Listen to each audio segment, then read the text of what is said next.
Servus Leute und herzlich willkommen zurück auf meinem Kanal Dalamo. Cool, dass ihr wieder reingeschaut habt. In meinem heutigen Video bin ich ausnahmsweise mal im Wohnzimmer, da sich hier mein eigentlich High-End-Setup befindet. Und zwar handelt es sich hierbei um einen Fernseher, das ist ein LG 55 Zoll 4K Fernseher. Den Link packe ich natürlich zu meinen ganzen Produkten in die Beschreibung. Und um zwei Logitech Z5500 Anlagen mit jeweils 505 Watt Sinus, sprich über 1000 Watt Sinus Leistung, und 10.2 bedeutet, ich habe 10 Lautsprecher und 2 Subwoofer hier enthalten. Um ein neues Mikrofon zu testen, das ich mir neulich zugelegt habe, auch das könnt ihr auch gerne in meinem vorherigen Video anschauen, das ist das Zoom IQ7 Mikrofon.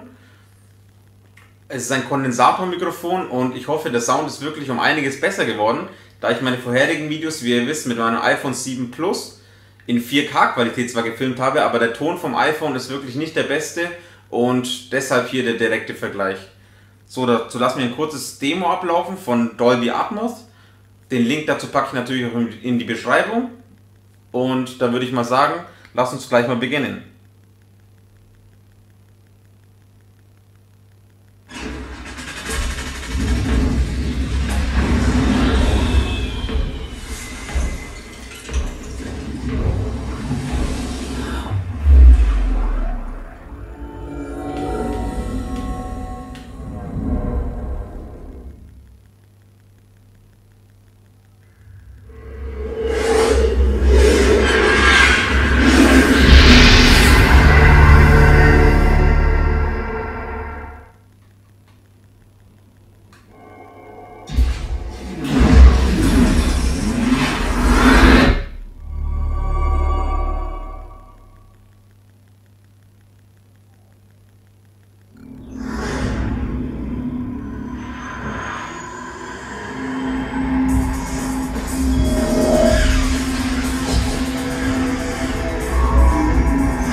So, das war's auch schon mit dem kurzen Demo-Video.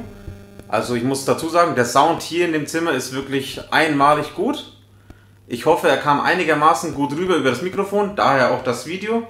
Und würde mich sehr freuen über ein kurzes Feedback in den Kommentaren. Natürlich bin ich auch für konstruktive Kritik gerne zu haben. Und würde mich freuen, wenn ihr öfters mal auf meinem Kanal vorbeischaut. Da folgen echt sehr, sehr oft weitere Technikvideos.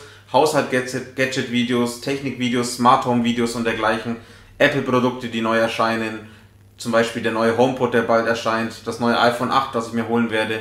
Und ja, dann würde ich mal sagen, ciao und bis zum nächsten Mal.